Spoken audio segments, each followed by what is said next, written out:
Okie dokie dokie. I think we are there. So, hello. Good to see you. Let me just finish a couple things here. There we go. And, hi, I'm Tad, as usual. Planning to read. Going to finish the story from last night. If I have some time, I will start another story, maybe read a short one. I don't know. It's a lot more difficult to do this than with the novels where I just keep plowing ahead till I hit a stopping point and then stop. Whereas I don't really want to, do a short story stretched out over too far or various other things. Anyway, doesn't matter. So, hello. Hi. Good to see you. I am, as usual, just gibbering because it's a gibbery kind of a weekend with not much brain and a lot of things that have to be dealt with instead. So, anything I wanted to say before I start stuff? Pretty much all the usual stuff. I think I've given everybody a report on that.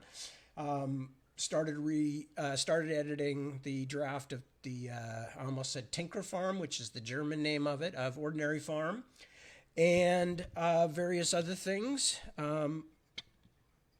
Sent off. Finally got the last of Navigator's children off and out, so I should have nothing else to deal with that until I don't know what, till I'm looking at cover proofs or something. But the interior of the book, the peanut butter and jelly inside those slices of cover art bread is done. I have made that sandwich.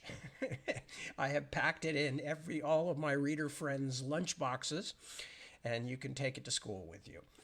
So, what else is there? Just the usual, just trying to systematically knock things down and move forward and get things that have to be gotten.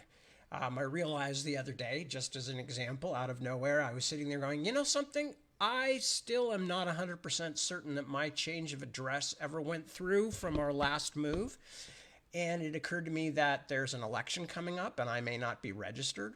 I haven't missed voting in a major election since I started back in the 70s. So went and checked it out. And indeed, I was no longer registered in the state of California, despite having lived here again since we moved back in 1995.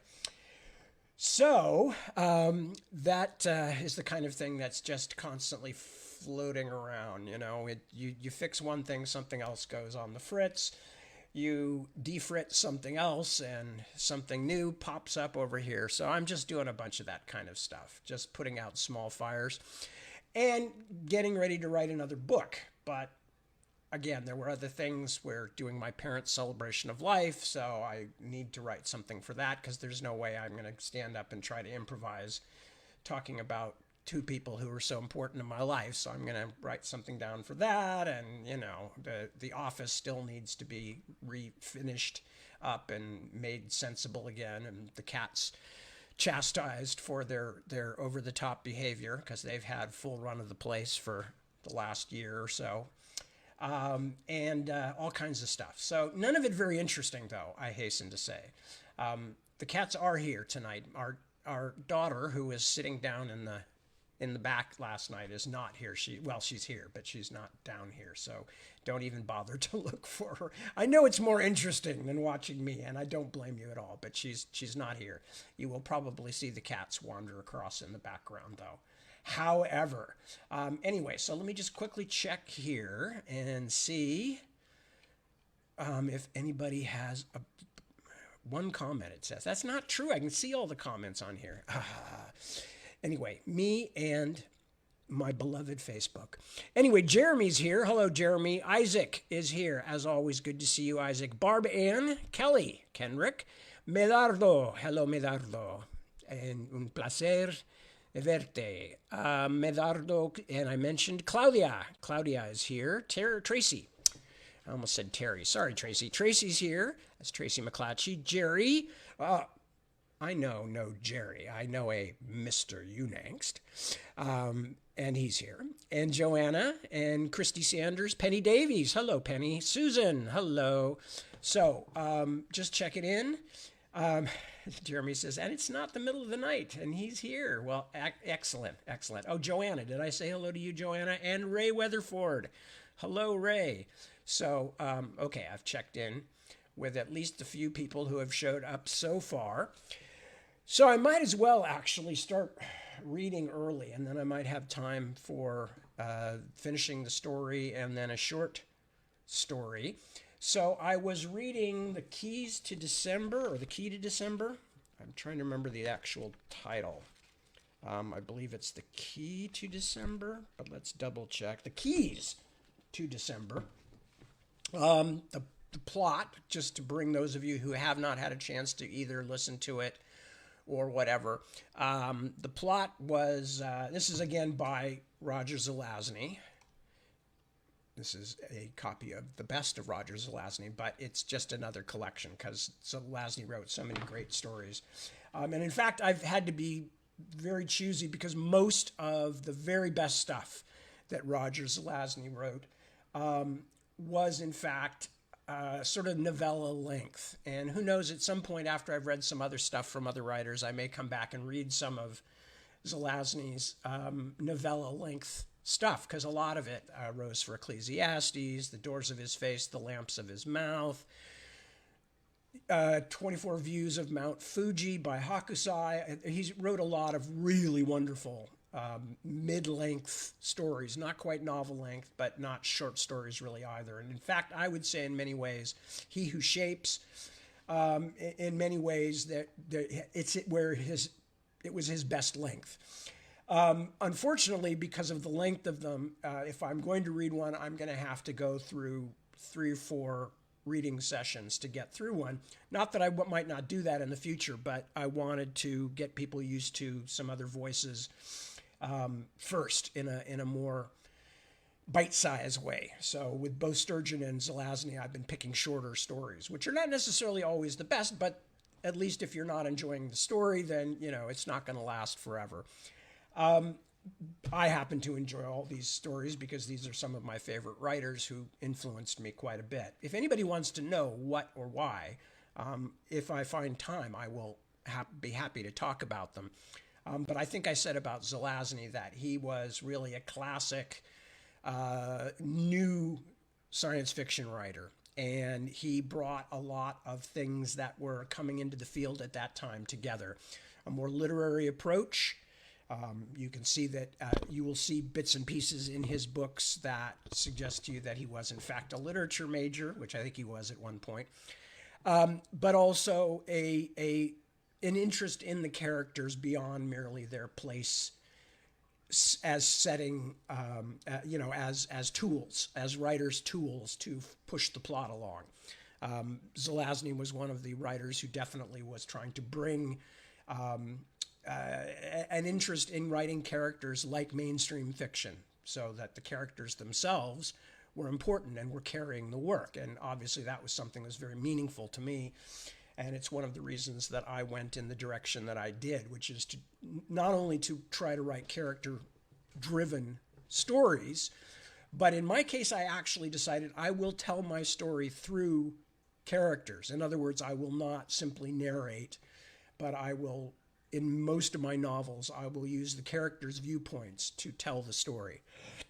So Zelazny was one of those people who was important to me because that was something that he really thought was important, was that the characters should exist as interesting characters despite whatever happened in the story itself, or despite the plots and things like that. So anyway, back to the story. The Keys to December. December is a group of orphaned cat form people because they, in this far future, they have been genetically created or modified to exist on a particular planet. And the main character, Jari Dark, his parents made a deal with the General Mining Corporation, and he was going to spend his life on a mining planet and was correctly modified from birth, from pregnancy probably, to be what is called a cat form, So we are given the idea that it's something vaguely feline, no tail, but vaguely feline. I think they even mentioned webbed paws a few times. And along with his love interest, Sansa, the two of them and many others of their... so the planet that they were going to, Alional, was destroyed in a supernova explosion. And so there's no place for them to go. They literally are sort of wards of the mining corporation. So Jari, who's very good making money, makes enough money that he and the other cat forms who now have no place to live can buy a planet of their own and inhabit it. But before they can do that, it has to be terraformed, as we would say, although terra specifically refers to Earth. So it will have to be terraformed. It will have to be made into an environment that will work for their cat form bodies. And so they decide they can't afford the full bore, do it fast thing. So they decide that they'll go to the planet, go into a hypersleep or a cryo sleep, and bring in 20 planet terraforming machines, these gigantic things that will literally change the entire planet, create an atmosphere for it, and it will be a planet that will be particular for them. They wake up every 250 years or so. This is a process that's going to take several thousand years. They wake up every 250 years to do routine maintenance.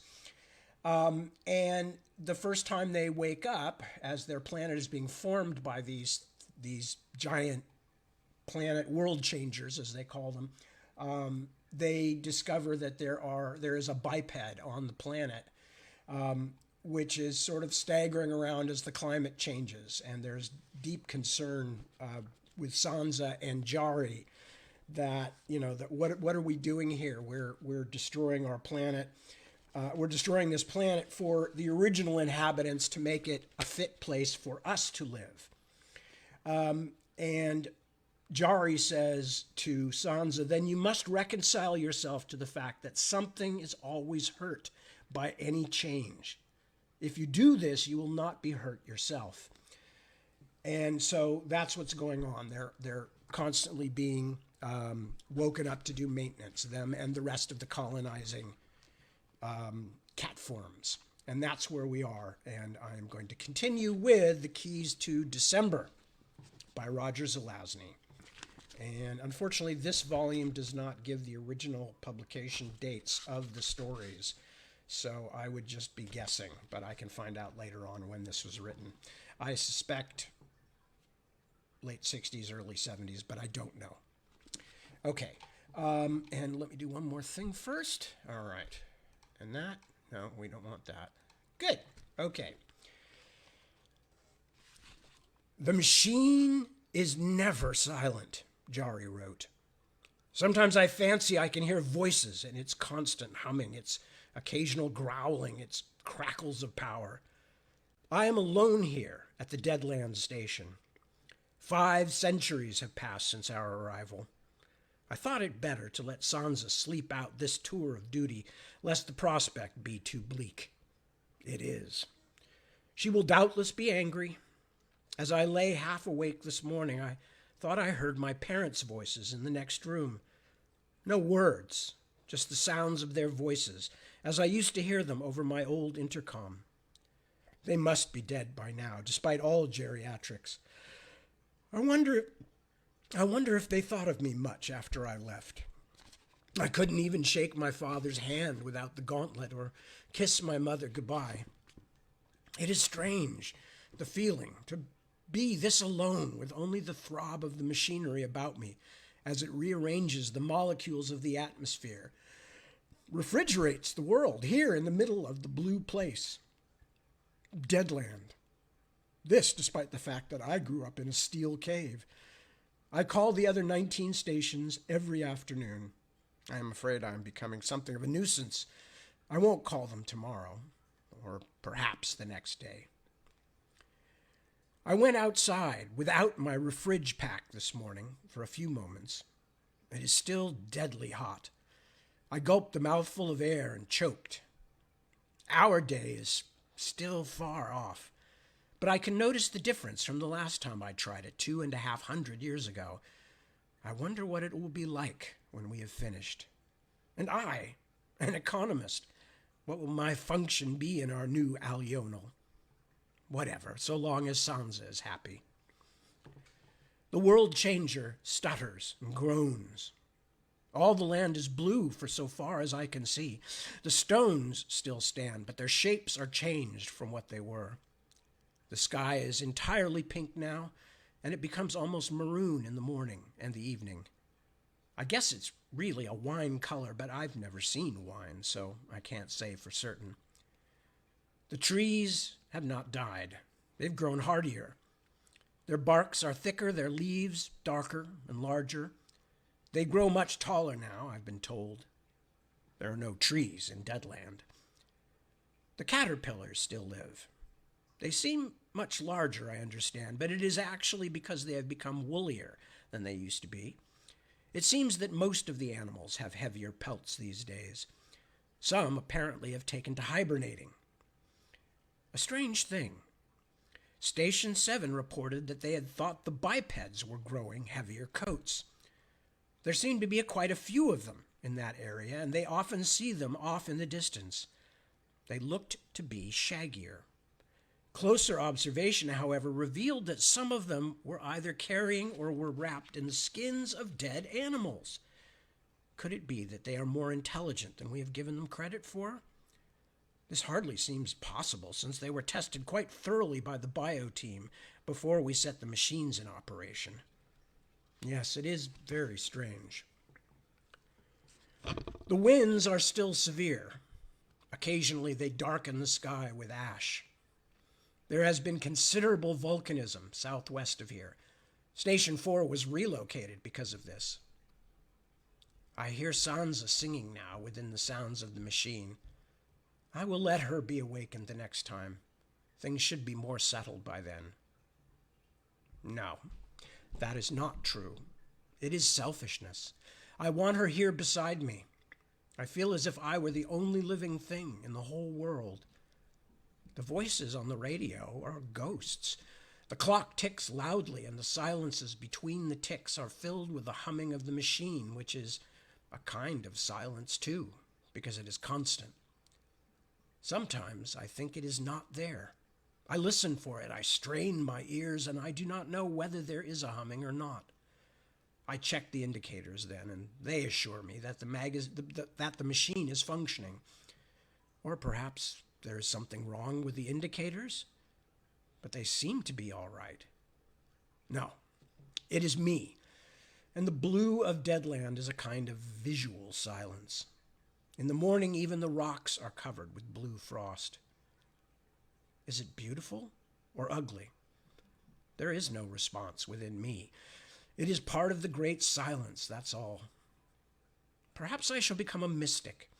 Perhaps I shall develop occult powers, or achieve something bright and liberating as I sit here at the center of the great silence.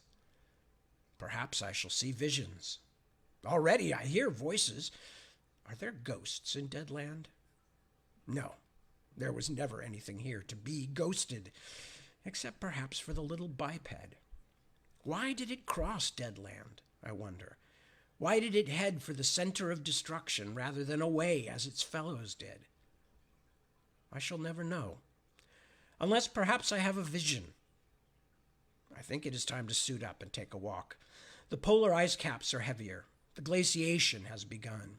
Soon, things will be better. Soon the silence will end, I hope.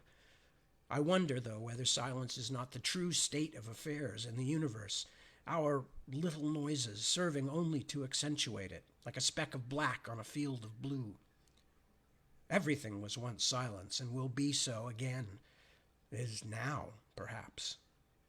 Will I ever hear real sounds, or only sounds out of the silence?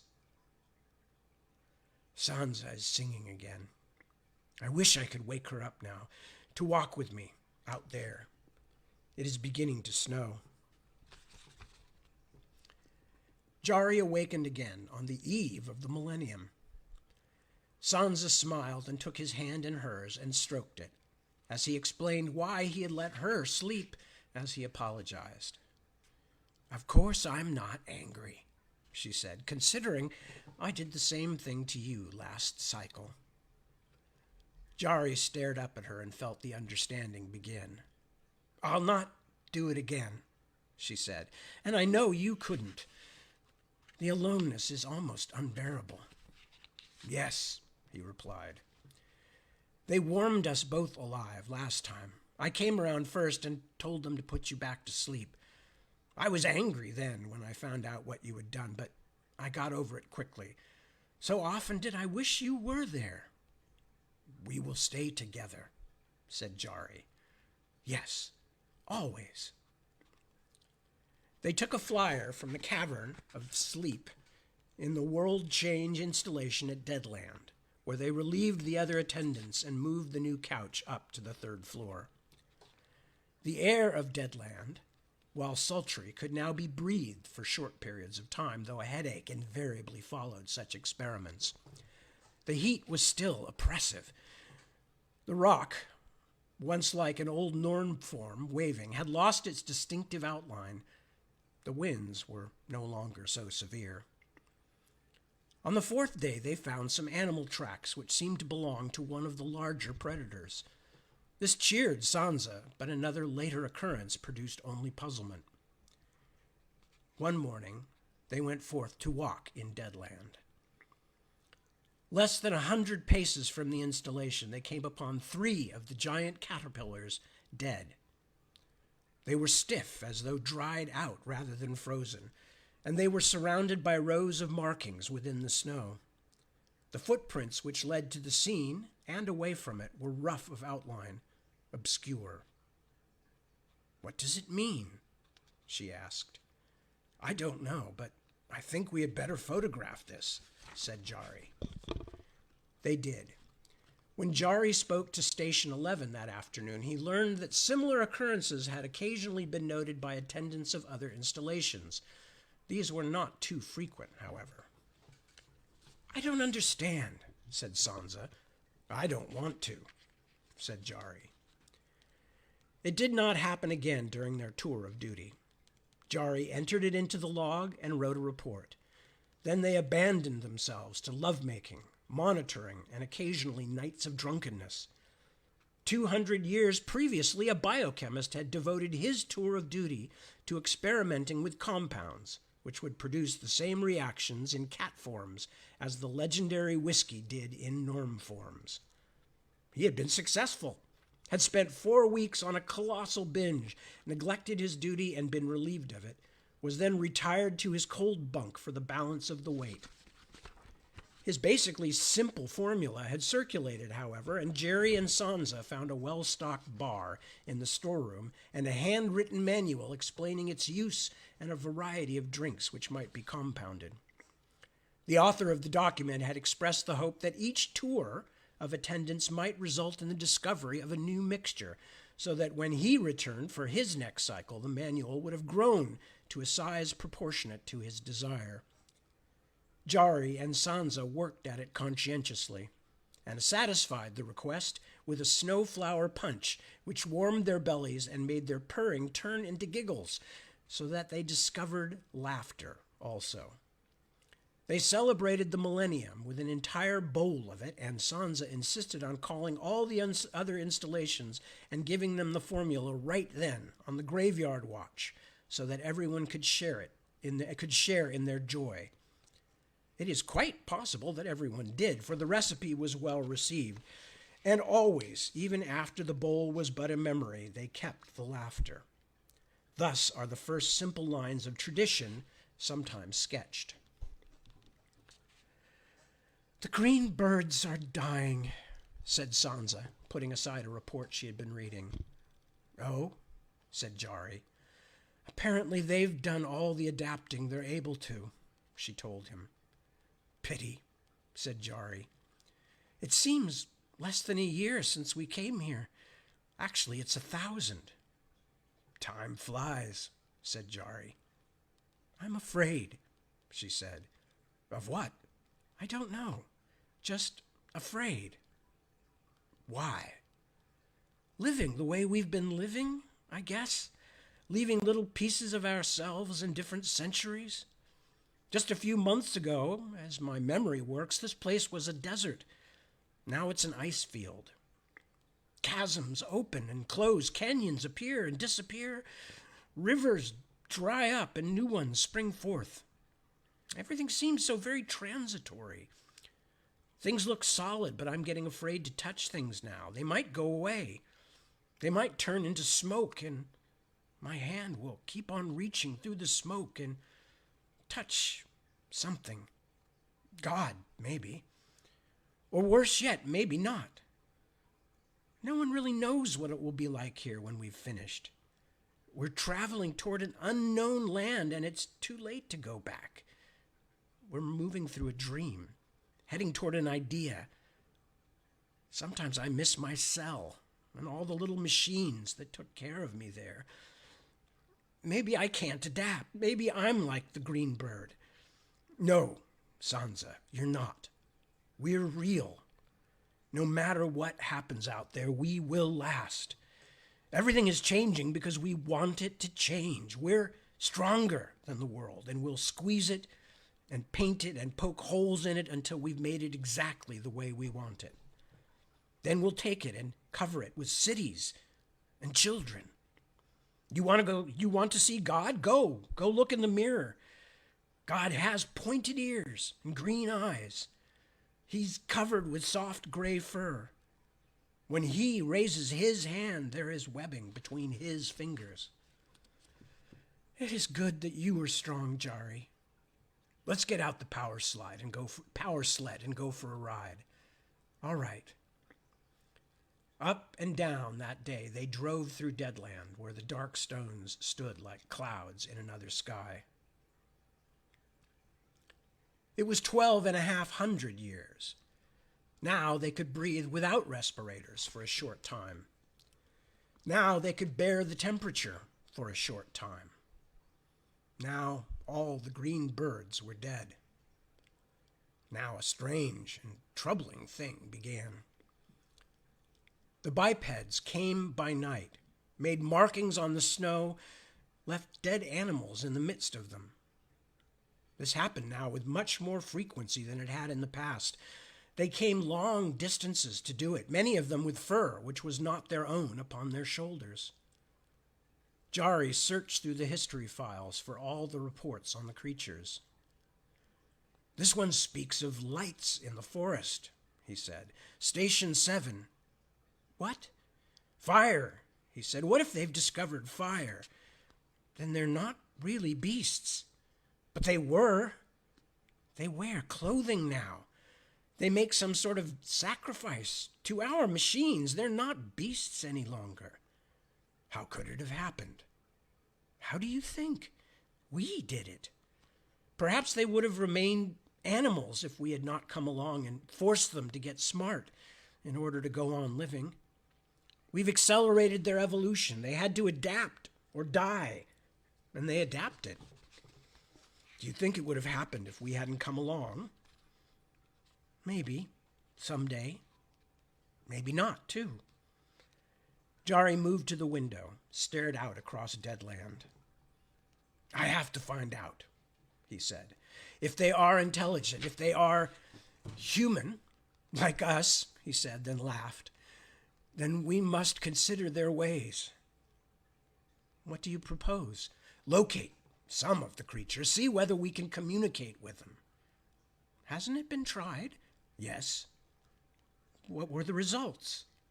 Mixed. Some claim they have considerable understanding. Others place them far below the threshold where humanity begins. We may be doing a terrible thing, she said. Creating men, then destroying them. Once when I was feeling low, you told me that we were the gods of this world, that ours was the power to shape and to break. Ours is the power to shape and break, but I don't feel especially divine. What can we do? They have come this far, but do you think they can bear the change that will take us the rest of the way? What if they are like the green birds? What if they've adapted as fast and as far as they can, and it isn't sufficient? What would a god do? Whatever he wished, said Jari. That day they cruised over Deadland in their flyer, but the only signs of life they saw were each other. They continued to search in the days that followed, but they did not meet with success. Under the purple of morning, however, 2 weeks later, it happened. They've been here, said Sansa. Jari moved to the front of the installation and stared out. The snow was broken in several places, inscribed with the lines he had seen before about the form of a small dead beast. They can't have gone very far, he said. We'll search in the sled. Now, over the snow and out, across the land called Dead, they went, Sansa driving and Jari peering at the lines of footmarks in the blue. They cruised through the occurring morning, hinting of fire and violet, and the wind went past them like a river, and all about them there came sounds like the cracking of ice, the trembling of tin, the snapping of steel strands. The blue frosted stones stood like frozen music, and the long shadow of their sled, black as ink, raced on ahead of them. A shower of hailstones drumming upon the roof of their vehicle like a sudden visitation of demon dancers, as suddenly was gone. Deadlands sloped downward, slanted up again. Jari placed his hand upon Sansa's shoulder. Ahead! She nodded, began to brake the sled. They had it at bay. They were using clubs and long poles which looked to have fire-hardened points. They threw stones. They threw pieces of ice. Then they backed away, and it killed them as they went. The cat forms had called it a bear because it was big and shaggy and could rise up onto its hind legs. This one was about 3.5 meters in length, was covered with bluish fur, and had a thin, hairless snout like the business end of a pair of pliers. 5 of the little bipedal creatures lay still in the snow. Each time that it swung a paw and connected, another one fell. Jari removed the pistol from its compartment and checked the charge. Cruise by slowly, he told her. I'm going to try to burn it about the head. His first shot missed, scoring the boulder at the creature's back. His second singed the fur of its neck. He leapt down from the sled then, as they came abreast of the beast, thumbed the power control up to maximum, and fired the entire charge into its breast point blank. The bear stiffened, swayed, fell, a gaping wound upon it, front to back. Jari turned and regarded the little creatures. They stared up at him. Hello, he said. My name is Jari. I dub thee Red Forms. He was knocked from his feet by a blow from behind. He rolled across the snow, lights dancing before his eyes, his left arm and shoulder afire with pain. A second bear had emerged from the forest of stone. He drew his long hunting knife with his right hand and climbed back to his feet. As the creature lunged, he moved with the cat speed of his kind, thrusting upward, burying his knife to the hilt in its throat. A shudder ran through it, but it cuffed him, and he fell once again, the blade torn from his grasp. The red forms threw more stones, rushed toward it with their pointed sticks. Then there was a thud and a crunching sound, and it rose up into the air and came down on top of him. He awakened. He lay on his back, hurting, and everything he looked at seemed to be pulsing as if about to explode. How much time had passed, he did not know. Either he or the bear had been moved. The little creatures crouched, waiting. Some watched the bear. Some watched him. Some watched the broken sled. The broken sled. He struggled to his feet. The red forms drew back. He moved to the sled and looked inside. He knew she was dead when he saw the angle of her neck. But he did all the things a person does to be sure anyway before he would let himself believe it. She had delivered the death blow, crashing the sled into the creature, breaking its back. It had broken the sled, herself also. He leaned against the wreckage, composed his first prayer, then removed her body. The red forms watched. He lifted her in his arms and began walking back toward the installation across dead land. The red forms continued to watch as he went, except for the one with the strangely high brow ridge, who studied instead the knife that protruded from the shaggy and streaming throat of the beast. Jari asked the awakened executives of Dezember, "What should we do? She is the first of our race to die on this world," said Jan Turel, vice president. "There is no tradition," said Zelda Kine, secretary. "Shall we establish one?" "I don't know," said Jari.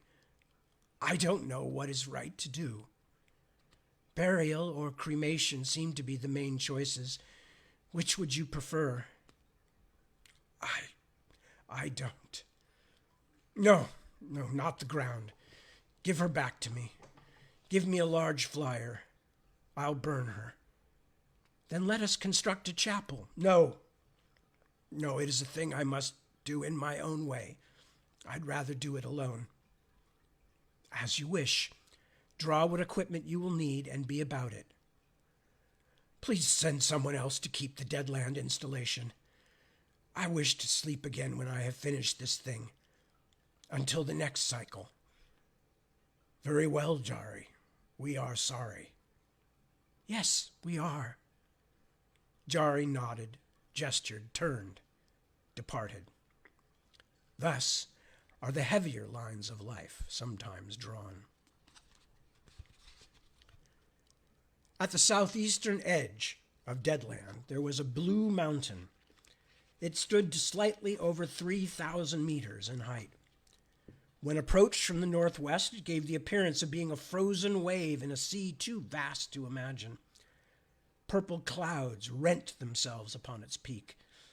No living thing was to be found on its slopes. It had no name save that which Jari Dark gave it. He anchored the flyer. He carried her body to the highest points to which a body might be carried. He placed her there, dressed in her finest garments, a wide scarf concealing the angle of her neck, a dark veil covering her emptied features. He was about to try a prayer when the hail began to fall. Like thrown rocks, the chunks of blue ice came down upon him, upon her. "God damn you!" he cried, and he raced back to the flyer. He climbed into the air, circled. Her garments were flapping in the wind. The hail was a blue beaded curtain that separated them from all but these final caresses. Fire aflow from ice to ice, from clay aflow immortally through guns. He squeezed the trigger, and a doorway into the sun opened in the side of the mountain that had been nameless. She vanished within it, and he widened the doorway until he had lowered the mountain. Then he climbed upward into the cloud, attacking the storm until his guns were empty. He circled then above the molten mesa there at the southeastern edge of Deadland. He circled above the first pyre this world had seen. Then he departed, to sleep for a season in silence, the sleep of ice and stone, to inherit the Alional. There is no dreaming in that sleep. 15 centuries, almost half the weight. 200 words or less. Picture 19 mighty rivers flowing, but the Black Sea's rippling violent now. No shallow iodine-colored forests. Mighty shag-barked barrel trees instead, orange and lime and black and tall across the land. Great ranges of mountains in the place of hills, brown, yellow, white, lavender. Black corkscrews of smoke unwinding from smoldering ones. Flowers whose roots explore the soil 20 meters beneath their mustard petals. unfolded amidst the blue frost and the stones. Blind burrowers, burrowing deeper. Offal-eating murk beasts now showing formidable incisors and great rows of Sorry, I lost it because something changed on my screen.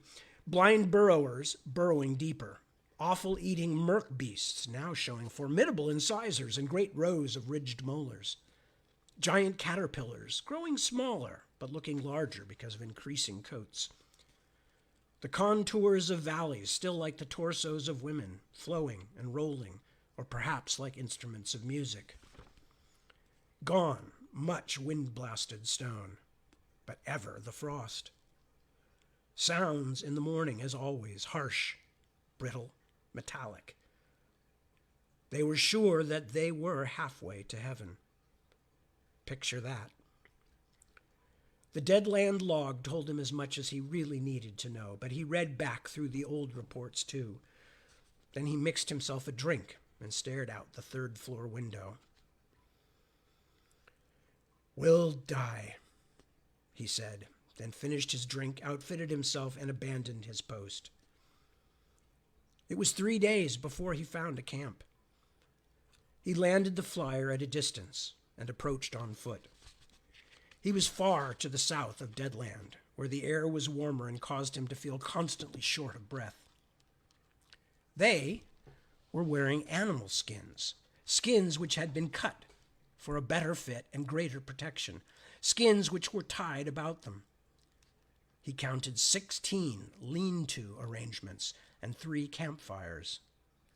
He flinched as he regarded the fires, but he continued to advance. When they saw him, all their little noises stopped. A brief cry went up, and then there was silence. He entered the camp. The creatures stood unmoving about him. He heard some bustling within the large lean-to at the end of the clearing.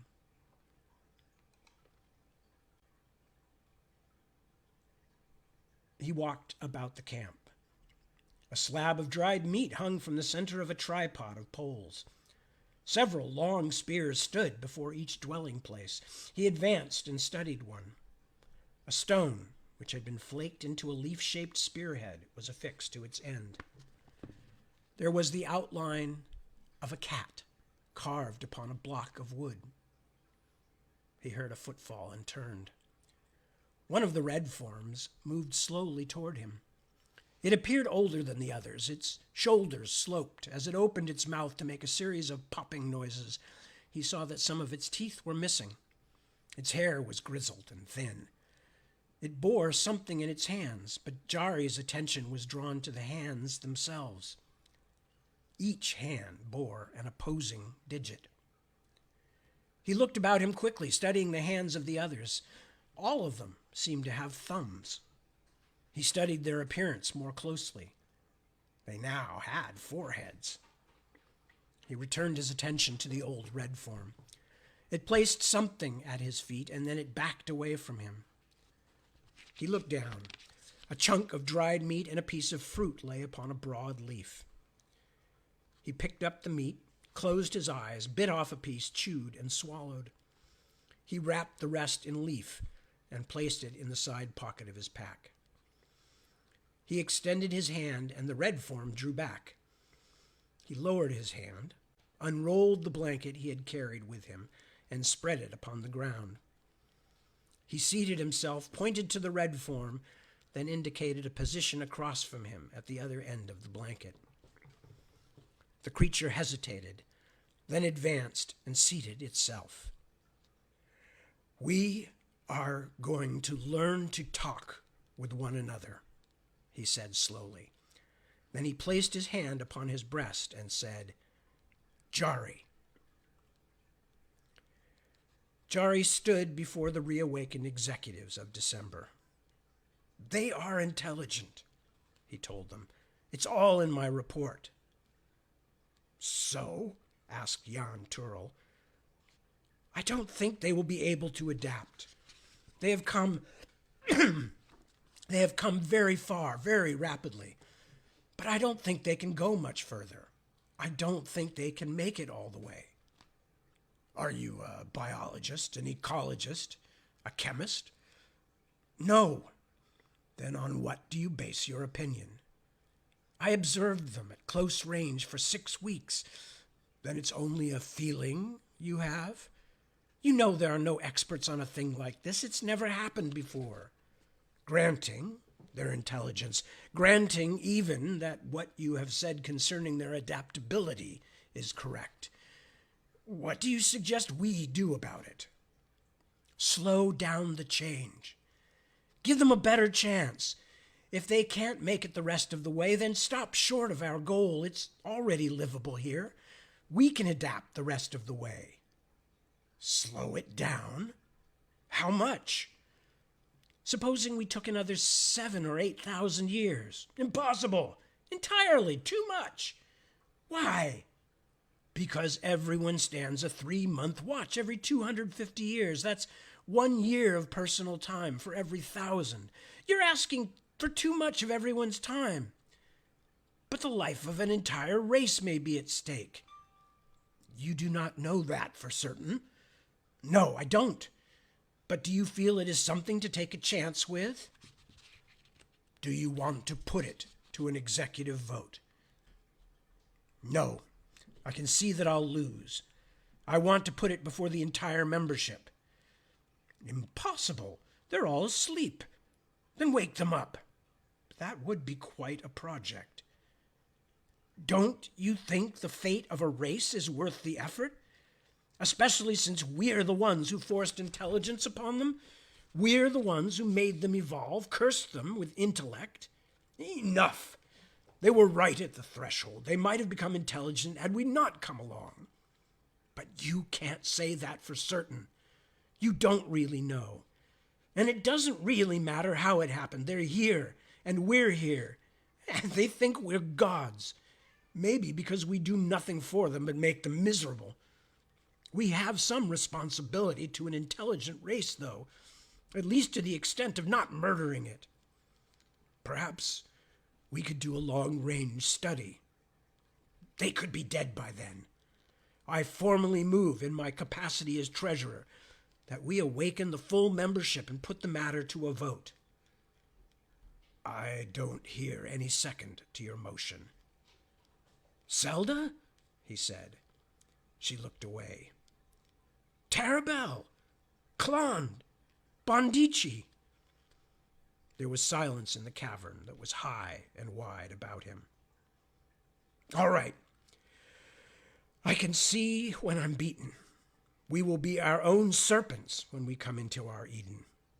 I'm going now back to Deadland to finish my tour of duty. You don't have to. In fact, it might be better if you sleep the whole thing out. No. If it's going to be this way, the guilt will be mine also. I want to watch, to share it fully. So be it, said Turl. 2 weeks later, when Installation 19 tried to raise the Deadland station on the radio, there was no response. After a time, a flyer was dispatched. The Deadland station was a shapeless lump of melted metal. Jari Dark was nowhere to be found. Later that afternoon, Installation 8 went dead. A flyer was immediately dispatched. Installation 8 no longer existed. Its attendants were found several miles away, walking. They told how Jari Dark had forced them from the station at gunpoint. Then he had burnt it to the ground with the fire cannons mounted upon his flyer. At about the time they were telling this story, Installation 6 became silent. The order went out. Maintain continuous radio contact with 2 other stations at all times. The other order went out. Go armed at all times. Take any visitor prisoner. Jari waited. At the bottom of a chasm, parked beneath a shelf of rock, Jari waited. An opened bottle stood upon the control board of his flyer. Next to it was a small case of white metal. Jari took a long last drink from the bottle as he waited for the broadcast he knew would come. When it did, he stretched out on the seat and took a nap. When he awakened, the light of day was waning. The broadcast was still going on. Jari, they will be awakened and a referendum will be held. Come back to the main cavern. This is Jan Turl. Please do not destroy any more installations. This action is not necessary. We agree with your proposal that a vote be held. Please contact us immediately. We are waiting for your reply, Jari. He tossed the empty bottle through the window and raised the flyer out of the purple shadow into the air and up. When he descended upon the landing stage within the main cavern, of course they were waiting for him. A dozen rifles were trained upon him as he stepped down from the flyer. Remove your weapons, Jari, came the voice of Jan Turl. I'm not wearing any weapons, said Jari. Neither is my flyer, he added, and this was true for the fire cannons no longer rested within their mountings. Jan Turl approached, looked up at him. Then you may step down. Thank you, but I like it right where I am. You are a prisoner. What do you intend to do with me? Put you back to sleep until the end of the wait. Come down here. No. And don't try shooting or using a stun charge or gas either.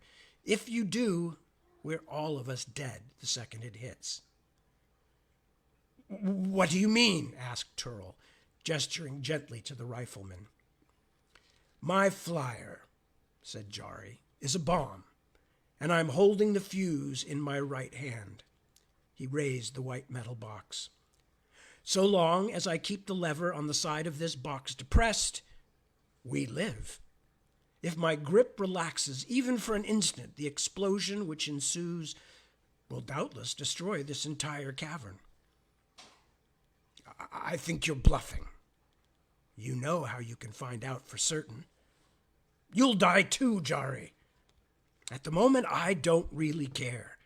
Don't try burning my hand off either to destroy the fuse, he cautioned, because it doesn't really matter. Even if you should succeed, it will cost you at least 2 installations. Why is that? What do you think I did with the fire cannons? I taught the red forms how to use them. At the moment, these weapons are manned by red forms and aimed at 2 installations. If I do not personally visit my gunners by dawn, they will open fire. After destroying their objectives, they will move on and try for 2 more. You trusted those beasts with laser projectors. That is correct. Now, will you begin awakening the others for the voting? Turl crouched as if to spring at him, appeared to think better of it, relaxed. Why did you do it, Jari? He asked. What are they to you, that you would make your own people suffer for them? Since you do not feel as I feel, said Jari, my reasons would mean nothing to you. After all, they are only based upon my feelings, which are different than your own, for mine are based upon sorrow and loneliness. Try this one, though. I am their God. My form is to be found in their every camp. I am the slayer of bears from the desert of the dead. They have told my story for 2.5 centuries, and I have been changed by it. I am powerful and wise and good so far as they are concerned. In this capacity, I owe them some consideration. If I do not give them their lives, who will there be to honor me in snow and chant my story around the fires and cut for me the best portions of the woolly caterpillar? None, Turl. And these things are all that my life is worth now. Awaken the others. You have no choice. Very well, said Turl. And if their decision should go against you, then I'll retire. And you can be God, said Jari. Now, Every day when the sun goes down out of the purple sky, Jari Dark watches it in its passing. For he shall sleep no more the sleep of ice and of stone, wherein there is no dreaming. He has elected to live out the span of his days in a tiny instant of the wait, never to look upon the new Alional of his people. Every morning at the new Deadland installation, he is awakened by sounds like the cracking of ice, the trembling of tin, the snapping of steel strands, before they come to him with their offerings, singing and making marks upon the snow. They praise him, and he smiles upon them. Sometimes he coughs. Born of man and woman, in accordance with Catform Y7 requirements, Cold World class, Jari Dark was not suited for existence anywhere in the universe, which had guaranteed him a niche. This was either a blessing or a curse, depending on how you looked at it. So look at it however you would. That was the story. Thus does life repay those who would serve her fully.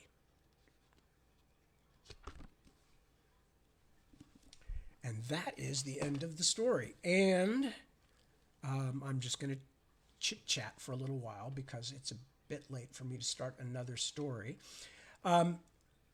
Interesting thing. This, of course, is... The live video is not ended, you lying buggers. Why are they saying that to me? No, it hasn't ended. The story is interesting to me for a number of reasons. One of them is that you can see the political themes that were beginning to, or at least the more 60s era politics that are beginning to creep into science fiction at that point. There's a very, I think actually probably the first story of which this is in some ways reminiscent. There's a story whose name I can't remember right now off the top of my head, but by Ray Bradbury, one of the Martian Chronicles stories about essentially a character who goes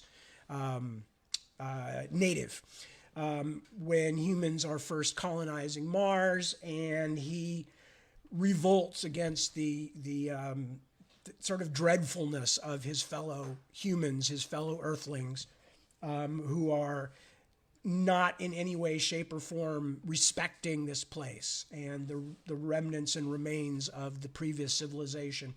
And without giving you the whole story, basically he rebels against his own people. Obviously very much like this story, which must have been written afterward. But it's not an uncommon trope. Very obviously, one of the things that people complained about with the very first, I'm having a moment of blankness, the very first Pandora movie, Avatar.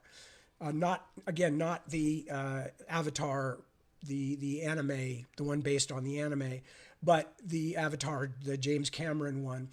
Very similar story. And although Cameron obviously didn't work very hard to find an original story theme, you can't really say he just stole it from one place either, which some people did, because in fact it's a very common trope, and it became a common trope during the 60s and 70s in science fiction. I mentioned the Bradbury story, this one by Zelazny, in which a character basically says we cannot stand by and sacrifice others for our own happiness. There's a wonderful Ursula Le Guin story, which also seems to me very much was something that was used, or at least strangely similar to the Avatar, the first Avatar film, called The Word for World is Forest. It was also kind of thematically, I would say, about Vietnam, because it's about a bunch of Earthlings who are trying to take over a planet for its resources, and the little small tree-dwelling creatures who are thought of as being essentially inferior and aboriginal, who fight back with their own methods. Again, very much like happened in Avatar, where you've got people using trees and animals and whatever they have to fight back, sticks and spears and all that. But again, the difference is that for me, I think, in this era of the sort of new wave of science fiction is that Zelazny is, like some of those other writers, is very much identifying with the human need for freedom, the rebellion against selfishness, against the status quo, the idea that rules cannot be broken, that rules are for everybody, et cetera, et cetera. Now, that's not the only reason I picked the story. I picked it in part also because of the length. But again, it's one of the things that a lot of the people whose work really moved me when I was young, because you have to remember, when I was young, we were in that late 60s, early 70s period, and that was the great wave that was rolling through culture, was things like the Vietnam War, the protests, the free speech movement, all of these things. The idea that governments were not infallible and in fact were in some cases extremely untrustworthy.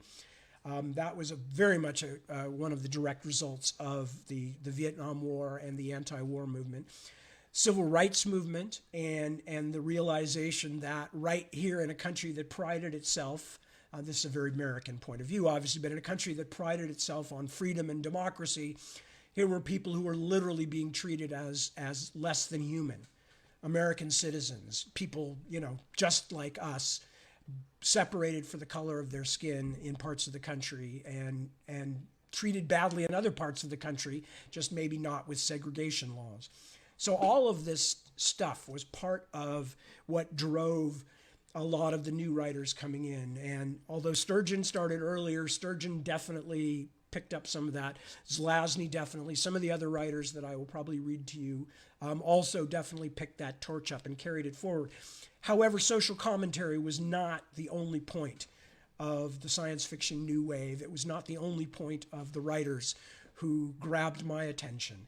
And I'll talk some more about them once I find what stories that I want to read to you. So with that, let me just briefly, is this thing still saying I went offline? Yeah, it says I'm offline. Okay, anyway, so I won't worry about that because it's always doing things like that. But as far as I know, I am still on, so I will continue and say my goodbyes, which is to say thank you very much for spending some time with me. I hope you enjoy being introduced to a few new things and some writers you may or may not know who were important to me and still are.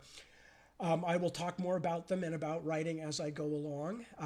As you can see, Zelazny was, as I said before, one of the people who brought a certain literary approach to what he was doing. But we'll talk more about that next time. So until I see you next week, I'm assuming it will be next week, same usual times. Take good care of yourselves, friends, neighbors, loved ones. Keep an eye out for people who need help but may not know how to ask for it. But most of all, just be good to yourselves. And peace, and I will see you all very soon. And it's a pleasure, as always, to spend time with you. Thanks. Bye.